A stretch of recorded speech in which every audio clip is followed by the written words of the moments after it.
বিভিন্ন সোর্স থেকে যা জানতে পারছি বা শুনতে পারছি, এতে হচ্ছে খালেদা জিয়া উনি 2 দিন আগেই মারা গেছেন।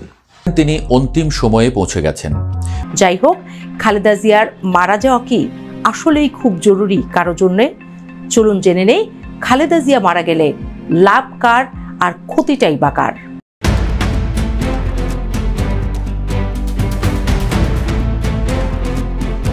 আর নেই বিএনপির মতো শক্তিশালী দলের দেশনেত্রী বেগম খালেদা জিয়া। হ্যাঁ দর্শক, শুনে আপনিও অবাক হতে পারেন, কিন্তু যেটা সত্যি সেটা মেনে নিতেই হবে। এই দেশনেত্রী বেগম খালেদা যে বিগত 2 দিন আগেই ইন্তেকাল করেছেন, এমন গোপন কিছু তথ্য এবার সোশ্যাল মিডিয়ায় ছড়িয়ে পড়েছে। আসলে পার্টি থেকে যতক্ষণ পর্যন্ত অফিসিয়ালি কিছু না বলা হবে ততক্ষণ পর্যন্ত কেউ যেন এই কথা না বলে যে খালেদা জিয়া মারা গেছেন। সেই সিদ্ধান্তের প্রতি শ্রদ্ধা রেখে এতক্ষণ আমি এই বিষয়ে আপনাদেরকে আমার কাছে যা তথ্য আছে তা স্পষ্ট করে বলিনি।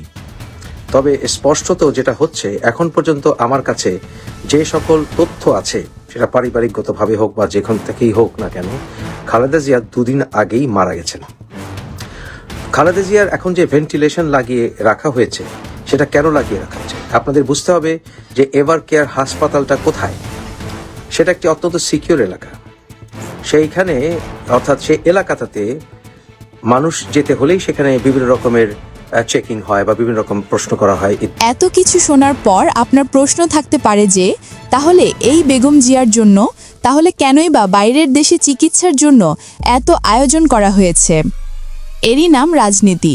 যে দেশের মানুষের কোনো নিরাপত্তা নেই, সেই দেশে যদি এই বেগম খালেদা জিয়ার মৃত্যুর খবর প্রকাশ পায়, তাহলে এই দেশে আবারও কোটি কোটি মানুষের ঢল নেমে যাবে। সেই সাথে রাজনৈতিক অঙ্গনে নেমে আসবে শোকের ছায়া। তাই এই বেগম খালেদা জিয়ার মৃত্যুর খবর এখনও প্রকাশ করা হয়নি বলে জানিয়েছেন কিছু রাজনৈতিক বিশ্লেষক। এই আপসহীন নেত্রী লড়াই করে এই দেশের মাটিতে তার ছোট সন্তান কোকোকে হারিয়েছেন, কিন্তু কখনো নিজের মাথা নত করেননি। নিজের জীবনের সাথে লড়াই করে তার অল্প বয়সে স্বামী শহীদ জিয়াউর রহমানকে হারিয়ে সেই সাথে রাজনৈতিক গ্যাড়াকোলে পড়ে তার প্রথম সন্তান জনাব তারেক রহমানকেও বিদেশের মাটিতে রেখে এসেছেন। কিন্তু তিনি কারাগারে থাকলেও এই দেশের মানুষের বিপদে আপদে পাশে থাকার চেষ্টা করেছেন। সেই রকম একজন দেশনেত্রী এভাবে চলে যাবে, সেটা হয়তোবা কেউ ভাবেনি। কিন্তু এখানে আরও একটি বড় প্রশ্ন রয়েই যাচ্ছে, এই বেগম খালেদা জিয়া কি সত্যি না ফেরার দেশে পাড়ি জমিয়েছেন, নাকি সত্যি তিনি এখনও হাজারো মানুষের ভালোবাসায় বেঁচে আছেন? এমন প্রশ্ন কিন্তু ঘুরপাক খাচ্ছে।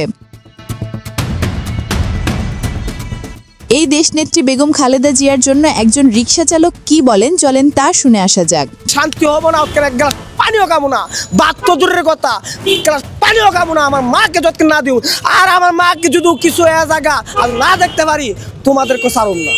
শুধু তাই নয়, এই বেগম খালেদা জিয়াকে একটুখানি দেখার জন্য বিভিন্ন জেলার মানুষ এই রাজধানীর বড় হসপিটালে এভার কেয়ারের আশেপাশে ঘোরাফেরা করছে।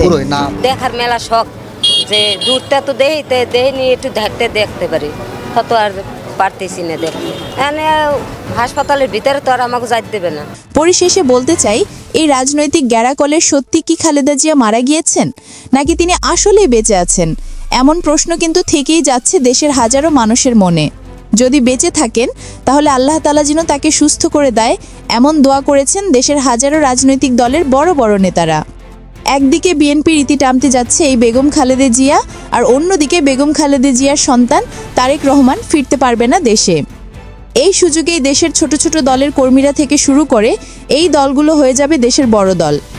এরই নাম হলো রাজনীতি। এই তারেক রহমান কি পারবে এই বিএনপির মতো শক্তিশালী দলের হাল ধরতে? এমন প্রশ্ন কিন্তু থেকেই যাচ্ছে।